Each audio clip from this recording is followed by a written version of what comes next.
تعویذ لٹکانا کیوں جائز ہے؟ ہمارے احناف کے علماء تعویذ لٹکانے کو کیوں جائز کہتے ہیں؟ کیا یہ کسی حدیث سے ثابت ہے؟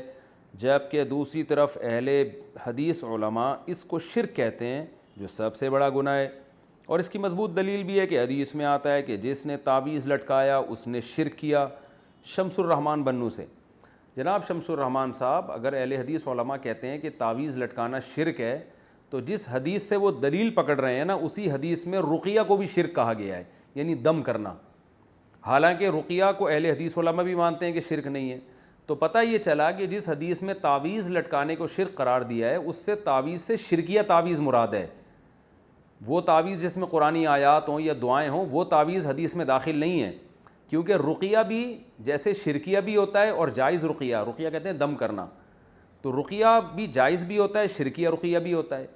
تو اسی طرح تعویذ بھی جائز بھی ہوتا ہے، شرکیہ بھی ہوتا ہے۔ تو اہل حدیث علماء جس حدیث سے استدلال کر کے ہر قسم کے تعویذ کو شرک کہہ رہے ہیں نا، اسی حدیث سے پھر تو ہر قسم کا دم درود بھی شرک ہو جائے گا، حالانکہ ایسا نہیں ہے۔ تو جیسے رقیہ کی 2 قسمیں ہیں، اسی طرح تعویذ کی بھی 2 قسمیں ہیں۔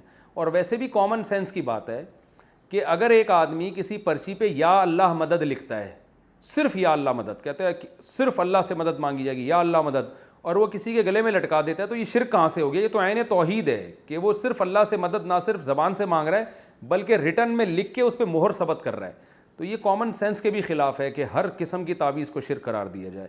باقی تعویذ کے جواز کے دلائل کیا ہیں، اس پر میں مستقل کلپ ریکارڈ کروا چکا ہوں، میں اس کو ابھی ریپیٹ نہیں کروں گا۔ پھر بھی ایک بات ضرور ہے کہ یہ عمل پسندیدہ نہیں ہے، بہرحال یہ ذہن میں رکھیں۔ اللہ سے مدد مانگیں زبان سے، پرچی لکھ کے لٹکانے کی کیا ضرورت ہے، بس زبان سے مدد مانگیں، اس کی زیادہ فضیلت ہے، دعا کی فضیلت ہے۔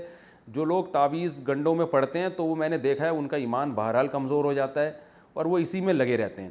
تو اس لیے ہمارے علماء بھی اس کی گنجائش دیتے ہیں کہ اگر لوگوں کو تعویذ نہ دیا جائے تو وہ خالصتاً پھر جاہل پیروں کے پاس جا کے شرکیہ تعویذ لینا شروع کر دیتے ہیں، ورنہ یہ عمل شریعت میں کوئی زیادہ پسندیدہ نہیں ہے۔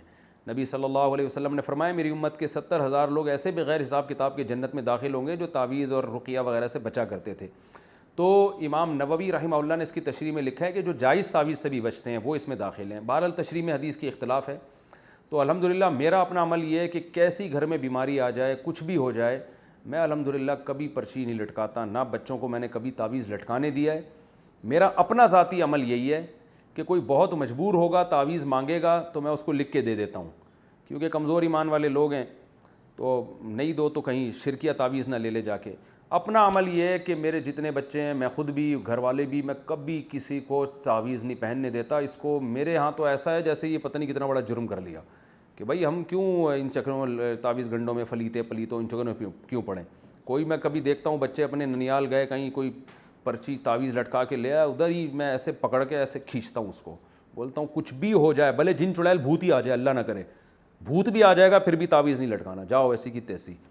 ایسے انسان تمیز سے زندگی گزارے، کچھ نہیں ہوتا انشاءاللہ کوئی جن چڑیل بھوت، اور پھر جن چڑیل بھوت خود ہی اپنا راستہ تبدیل کر لیتے ہیں، آتے ہی نہیں۔ وہ دیکھتے ہیں ایسے لوگوں کو جو اس قسم کے کمزور ایمان ہوتا ہے نا، وہیں زیادہ آتے ہیں۔ تو ان چکروں میں نہ پڑیں۔